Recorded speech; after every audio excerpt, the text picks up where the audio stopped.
नमस्कार। आज हम बात करेंगे खेड़ा कम्युनिकेशन प्रोजेक्ट के बारे में।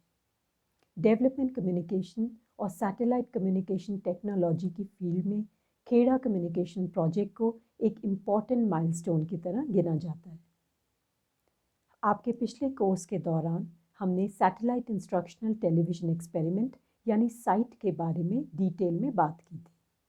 उसी से जुड़ा है एक पायलट प्रोजेक्ट जिसे खेड़ा डेवलपमेंट प्रोजेक्ट या खेड़ा कम्युनिकेशन प्रोजेक्ट भी कहा जाता है। 1975 जुलाई 1975 से खेड़ा कम्युनिकेशन प्रोजेक्ट के ट्रायल रन शुरू हो गए थे, जो 1976 तक एक साल के पायलट प्रोजेक्ट की तरह चलाया जाना था।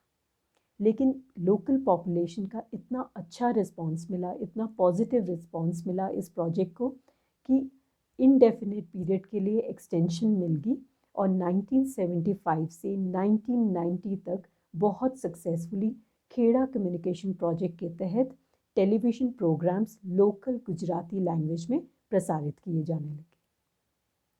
हम उस व्यक्ति के बारे में अब बात करेंगे जिसको साइट एक्सपेरिमेंट का या खेड़ा कम्युनिकेशन प्रोजेक्ट या किस तरह से सैटेलाइट कम्युनिकेशन टेक्नोलॉजी का उपयोग करके टेलीविज़न प्रोग्राम्स को प्रसारित करके उसके through rural development, community development, agricultural development, education और सोसाइटल अवेयरनेस जैसे जो मैसेजेस हैं उनका प्रचार प्रसार लोकल पॉपुलेशन में हो सके, इस कॉन्सेप्ट को बढ़ावा देने का पूरा श्रेय हम डॉक्टर विक्रम साराभाई को दे सकते हैं। Doctor Vikram Sarabhai Indian space technology के जनक के रूप में भी जाने जाते हैं। 1966 में एज ए चेयरमैन उन्होंने पोस्ट संभाली थी एटॉमिक एनर्जी कमीशन की भारत में। उसी के बाद से उन्होंने पूरे प्रयास शुरू कर दिए थे कि कैसे स्पेस टेक्नोलॉजी का या सैटेलाइट टेक्नोलॉजी का उपयोग करके सोसाइटल नीड्स को पूरा किया जा सके, सोसाइटल इंफॉर्मेशन नीड्स को पूरा किया जा सके। तो इंडियन गवर्नमेंट ने भी उनकी मोटिवेशन के फलस्वरूप इस ओर कोशिशें शुरू कर दी थी और इंडियन गवर्नमेंट, यूएस गवर्नमेंट और यूनाइटेड नेशंस एक तरह से इनके टाइप या इनके जॉइंट एफर्ट्स का नतीजा था खेड़ा कम्युनिकेशन प्रोजेक्ट। हम डेवलपमेंट कम्युनिकेशन की कोई भी डिस्कशंस बिना खेड़ा कम्युनिकेशन प्रोजेक्ट के पूरी नहीं कर सकते। तो आइए इसके बारे में बात करते हैं। खेड़ा कम्युनिकेशन प्रोजेक्ट को ये नाम इसलिए दिया गया क्योंकि इसको सेंट्रल गुजरात के खेड़ा डिस्ट्रिक्ट में चलाया गया था। खेड़ा डिस्ट्रिक्ट अपने आप में हिस्टोरिकली बहुत इम्पॉर्टेंट डिस्ट्रिक्ट है, इसलिए नहीं कि केवल ये प्रोजेक्ट उसमें चलाया गया था, बल्कि खेड़ा डिस्ट्रिक्ट सरदार वल्लभ भाई पटेल का जन्म स्थान भी है।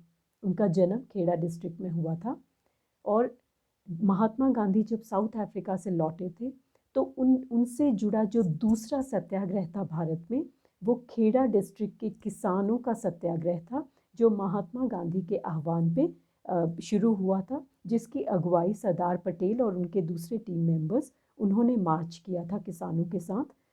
अंग्रेज़ी हुकूमत ने जिस तरह से अवैध टैक्स लागू कर दिया था, उस टैक्स रजीम के खिलाफ एक सत्याग्रह किसानों ने किया था और खेड़ा डिस्ट्रिक्ट का नाम उसमें गिना जाता है। इसके अलावा वाइट रेवोल्यूशन का नाम आपने सुना होगा, मिल्क रेवोल्यूशन या वाइट रेवोल्यूशन। तो खेड़ा डिस्ट्रिक्ट के जो विलेजेस हैं वो भारत के लार्जेस्ट मिल्क प्रोड्यूसिंग सेंटर्स के रूप में भी विख्यात है। तो हिस्टोरिकली इतने अलग अलग कारणों से खेड़ा डिस्ट्रिक्ट बहुत ज़्यादा इम्पोर्टेंस रखता है। तो इस प्रोजेक्ट के लिए बेसिकली जो लो पावर ट्रांसमीटर था वो प्रोवाइड किया था यूनाइटेड नेशंस डेवलपमेंट प्रोग्राम यानी यूएनडीपी ने। वो लो पावर 1 किलोवाट का जो ट्रांसमीटर है वो दिया था, जिसको पीच इलाके में, जो गुजरात के खेड़ा डिस्ट्रिक्ट के पीच इलाके में उसको सेटअप किया गया था। और वो पीच इलाका जो था वो तकरीबन 50 किलोमीटर दूर था अहमदाबाद से। इसके लिए जिस सैटेलाइट का उपयोग किया गया था वो यूएस की, जो यूनाइटेड स्टेट्स की नासा की एटीएस सैटेलाइट का उपयोग किया गया था। तो जो लो पावर ट्रांसमीटर था, जैसे मैंने बताया, United Nations Development Programme UNDP ने क्या की वजह से इंडियन गवर्नमेंट को वो लो पावर ट्रांसमीटर दिया गया था। और जो ग्राउंड इक्विपमेंट था, जैसे डायरेक्ट रिसेप्शन इक्विपमेंट, उसके अलावा जो यहाँ सैटेलाइट अर्थ स्टेशन और प्रोडक्शन, लोकल प्रोडक्शन स्टूडियो के जो इक्विपमेंट, हार्डवेयर वगैरह वो सब कुछ वो स्पेस एप्लीकेशन सेंटर अहमदाबाद में ही निर्मित थे। तो उस टेक्नोलॉजिकल एडवांसमेंट के मतलब उस लिहाज से भी हम कह सकते हैं कि खेड़ा कम्युनिकेशन प्रोजेक्ट बहुत इम्पोर्टेंस रखता है। तो इस तरह से उसकी शुरुआत हुई थी कि सैटेलाइट तो ATS-6 सैटेलाइट का उपयोग किया गया, फिर 1 किलोवाट का लो पावर ट्रांसमीटर पीज इलाके में सेटअप किया गया था, और वही एक लोकल प्रोडक्शन स्टूडियो भी सेटअप किया गया था जहां लोकल प्रोग्राम्स की प्रोडक्शन होनी थी, वो बनाए जाने थे। और उसी के साथ जो अहमदाबाद में एक सैटेलाइट अर्थ स्टेशन सेटअप किया गया था, स्पेस एप्लीकेशन सेंटर अहमदाबाद में, SAC अहमदाबाद में, और उनकी एक यूनिट थी, इसरो की, इंडियन स्पेस रिसर्च ऑर्गेनाइजेशन की एक यूनिट थी अहमदाबाद में, development, education and communication unit.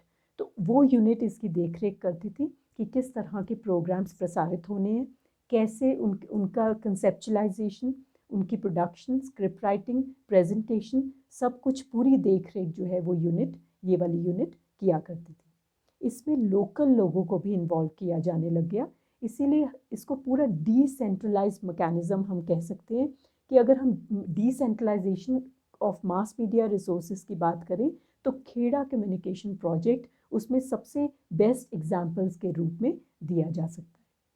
तो इस तरह से उसकी शुरुआत की गई थी।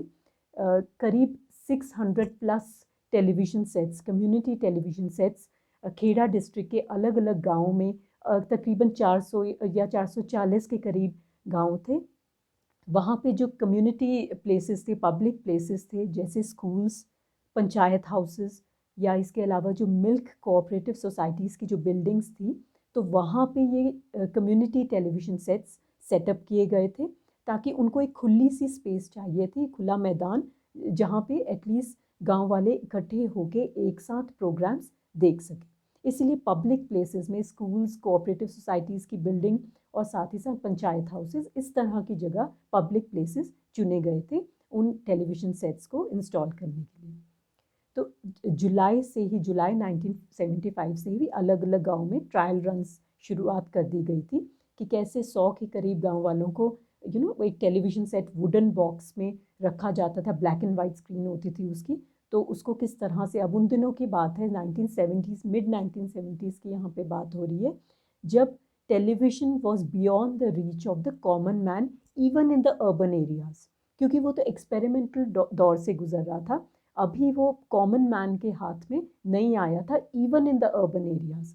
तो गांव वालों ने तो उसके बारे में बिल्कुल ही नहीं सुना था, ना देखा था, तो उनके लिए बहुत ही ज़्यादा नई चीज़ थी। तो एक तरह से उनको बड़ा मैजिकल एक्सपीरियंस हुआ होगा।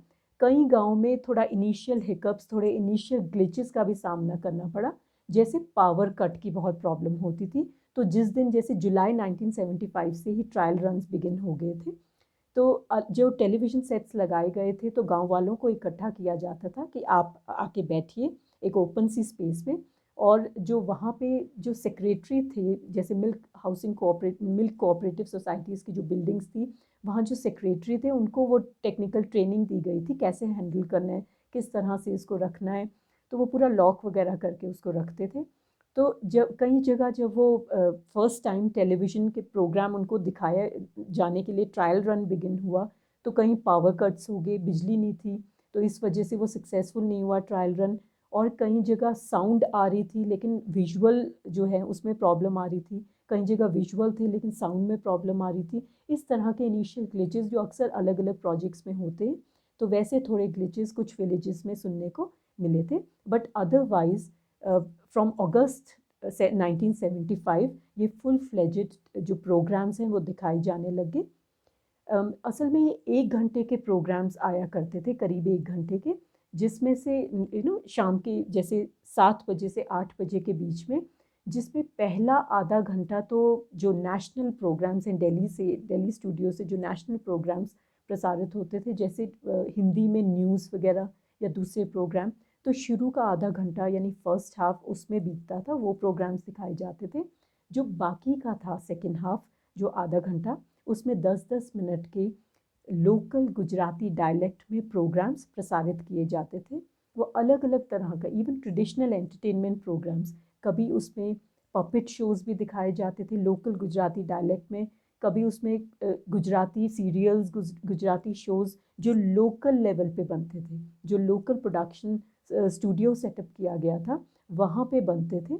Development education and communication unit जो थी स्पेस एप्लीकेशन सेंटर अहमदाबाद में, वो उसकी पूरी देख रेख करती थी। और जैसे मैंने बताया था कि लोकल लोगों को भी उसमें इन्वॉल्व कर लिया गया था। लोकल लोग जो थे वो भी एज एन आर्टिस्ट या एज एक्टर्स उसमें लिए जाते थे। उनको स्क्रिप्ट राइटिंग में भी इन्वॉल्व किया जाता था और प्रोग्राम प्रेजेंटेशन में भी। तो पूरा उसकी कंसेप्चुलाइजेशन, उसकी प्रेजेंटेशन एज आर्टिस्ट, गांव वालों को भी, जो लोकल पॉपुलेशन है वहाँ खेड़ा की, उसके विलेजर्स भी इन्वॉल्व किए जाने लगे उन प्रोग्राम्स को बनाने में। अब वो क्योंकि लोकल गुजराती डायलेक्ट में आते थे तो लोग धीरे धीरे बहुत पसंद करने लगे, विलेजर्स, उनके लिए बहुत नई चीज़ थी कि उनकी अपनी लैंग्वेज में इस तरह के ऑडियो विजुअल के साथ प्रोग्राम्स प्रसारित हो रहे हैं। तो बड़े शौक से वो इकट्ठे होकर इन प्रोग्राम्स को देखते थे। तो बहुत अच्छा रिस्पॉन्स मिला गांव वालों का। हाँ, कुछ जो विलेजेस हैं जहाँ पे एक पर्टिकुलर कम्युनिटी जो है वो नहीं चाहती थी, उसमें इस तरह के इंसिडेंट्स भी सुनने को मिले कि वो नहीं चाहती थी कि उनकी जो फीमेल्स हैं, फीमेल मेंबर्स हैं, वो इस तरह से सबके साथ, मेल मेंबर्स के साथ बैठ के कॉमन प्लेस में टेलीविज़न देखें। तो कई इस तरह के मेंटल ब्लॉकेज भी सामने आए कि एक पर्टिकुलर कम्युनिटी अपनी फीमेल मेंबर्स को नहीं आने देती थी। वो सोचते थे कि इस तरह से उनके ट्रेडिशंस और कल्चर जो इन्फ्लुएंसेस हैं, वैल्यूज़ हैं, उस पे कहीं ना कहीं वो करप्ट हो सकते हैं, उस पे कहीं ना कहीं प्रभाव पड़ सकता है, तो ये उनके लिए अच्छा नहीं होगा। इस तरह के जो इंसिडेंट्स हैं वो भी देखने को मिले थे। लेकिन ओवरऑल जो लोकल पॉपुलेशन है उसका बहुत अच्छा रिस्पांस मिला इन प्रोग्राम्स में, वो बहुत पसंद करने लगे। और ऐसे मैसिव रिस्पांस को देखते हुए जो 1 साल के लिए ट्रायल रन था, 1 साल के लिए पायलट प्रोजेक्ट की तरह चलाया जाना था, फिर इसको 1976 में भी डिसकंटिन्यू नहीं किया गया बल्कि इनडेफिनेट पीरियड के लिए एक्सटेंशन दे दी गई। तो वो जो ट्रांसमीटर था उसको पीज ट्रांसमीटर के नाम से ही जाने जाना लगा और प्रोग्राम्स इस तरह से गुजराती डायलेक्ट में बनाए जाते थे। The best part about Kheda communication project was कि जो थीम यूज़ किए गए प्रोग्राम्स बनाने के लिए, जिस थीम पे बेस थे, वो थीम जो सोसाइटल प्रॉब्लम्स थी उस ज़माने की, existing societal problems, societal evils, उसके अगेंस्ट सोशल अवेयरनेस क्रिएट करने के लिए, जैसे gender discrimination, caste discrimination, untouchability, alcoholism, और उसके अलावा female foeticide, family planning, immunisation, इस तरह के जो सोशली रेलिवेंट टॉपिक्स हैं या प्रेवलेंट सोशल इविल्स हैं, उसके अगेंस्ट सोशल अवेयरनेस क्रिएट करने की मकसद से इस तरह के प्रोग्राम्स लोकल एंटरटेनमेंट का यूज़ करके बनाए जाते थे। फोक प्रोग्राम्स भी पेश किए जाते थे ताकि ज़्यादा से ज़्यादा लोकल पॉपुलेशन उसका आनंद उठा सके, एंटरटेनमेंट रूप में भी उनको इन्फॉर्मेशन इम्पार्ट की जा सके। तो इसका बहुत अच्छा उदाहरण खेड़ा कम्युनिकेशन प्रोजेक्ट में देखने को मिला था। इसी तरह से प्रोग्राम्स प्रसारित होते रहे और फाइनली फिर 1985 में जो, क्योंकि दूरदर्शन की फुल फ्लेजेड फैसिलिटी बन चुकी थी ऑलरेडी, उनकी सेटअप हो चुकी थी अहमदाबाद में, तो ये डिसाइड किया गया कि अब धीरे धीरे इस तरह के प्रोग्राम्स को डिसकंटिन्यू करेंगे क्योंकि ये ट्रांसमीटर कहीं और यूज़ किया जा सकता है। तो शायद वो उसको चेन्नई में दूसरा चैनल ओपन होना था दूरदर्शन का, तो वहाँ शिफ्ट कर दिया गया बाय 1990। तो इस तरह से despite the protest of the local population, Kheda district के जो लोकल लोग थे वो इतना अटैच्ड हो चुके थे इन प्रोग्राम से कि पीच ट्रांसमीटर से जो प्रोग्राम्स दिखाए जाते थे उसकी हेल्प से, तो लोगों ने प्रोटेस्ट किया कि आप इसको नहीं शिफ्ट करें, प्रोग्राम्स को कंटिन्यू करें। लेकिन फिर फाइनली 1990 तक रैप अप कर लिया गया ये प्रोजेक्ट और ट्रांसमीटर को शिफ्ट कर दिया गया। तो इस तरह से कंक्लूड हुआ खेड़ा कम्युनिकेशन प्रोजेक्ट। बहुत सारे लेसन्स लर्न हुए इस प्रोजेक्ट से, बहुत ज़्यादा पॉजिटिव्स निकल के आए, अच्छा स्टडी का एक कहते हैं ना एक बेस बन गया था। अलग अलग इंस्टीट्यूट के स्कॉलर्स, साइंटिस्ट, इवन दूसरी कंट्री से जो एक्सपर्ट्स हैं वो आके इस पे उन्होंने स्टडी किया और बहुत अच्छे पॉजिटिव्स पे निकले, पॉजिटिव एस्पेक्ट्स पे निकले खेड़ा कम्युनिकेशन प्रोजेक्ट के। उसमें सबसे अच्छी चीज़ जो निकली वो ये थी कि इसने Kheda communication project paved the way for research और systematic study of influence of television programmes on audiences. पहले से ही अभी तक किस तरह से मास मीडिया के अलग अलग जो साधन हैं उनका क्या इम्पैक्ट ऑडियंस पे रहता है, इलेक्ट्रॉनिक मीडिया का, प्रिंट मीडिया का, जो न्यूज़ कंटेंट है, एंटरटेनमेंट कंटेंट है, उसका क्या इम्पैक्ट ऑडियंस पे रहता है, उस पर अभी तक इतनी रिसर्च होती है। तो खेड़ा कम्युनिकेशन प्रोजेक्ट ने एक तरह से डोर्स ओपन कर दिए थे, क्योंकि for the first time studies conduct हुई जिसमें जो खेड़ा ट्रांसमीटर से जो बीच ट्रांसमीटर से जो खेड़ा प्रोजेक्ट के तहत टेलीविज़न प्रोग्राम्स दिखाए जाते थे जिन थीम्स पे, तो जो विलेजर्स की अवेयरनेस लेवल और नॉलेज लेवल उन पर्टिकुलर थीम पे स्टडी की गई, तो उसके जो रिजल्ट्स निकल के आए कई स्टडीज़ के, वो ऐसे थे कि जो हेल्थ रिलेटेड इश्यूज थे जैसे फैमिली प्लानिंग या इम्यूनाइजेशन, तो उसमें उन विलेजर्स की नॉलेज लेवल, अवेयरनेस लेवल ज़्यादा पाई गई as compared to those villagers who did not watch the programmes. यानी जो लोगों ने इस प्रोजेक्ट के तहत जो प्रोग्राम्स प्रसारित होते थे वो नहीं देखे, उनकी अवेयरनेस उन लोगों से कम थी जो रेगुलरली इन प्रोग्राम्स को देखते थे इस प्रोजेक्ट के तहत। तो इस तरह के भी तो अवेयरनेस लेवल और नॉलेज लेवल बढ़ाने में, लोगों की इंफॉर्मेशनल नीड्स को पूरा करने में, उनमें पॉजिटिव एटीट्यूडनल और बिहेवियरल चेंजेस लाने में काफ़ी हद तक सक्सेसफुल साबित हुआ था। और सबसे बड़ी क्वालिटी ये थी कि ये लोकल लैंग्वेज में प्रोग्राम्स को प्रसारित किया जाता था, तो people could relate to, local population could relate to these programmes content.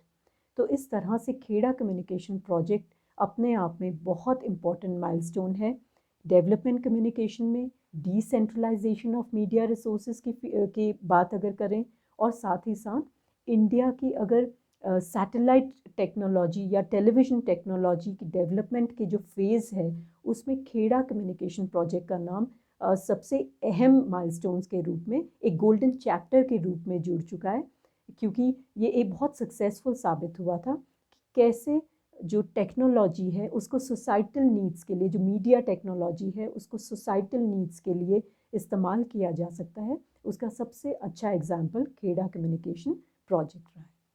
आज के लिए इतना ही। अब बाकी टॉपिक्स हम अगले लेक्चर में डिस्कस करेंगे। Thank you.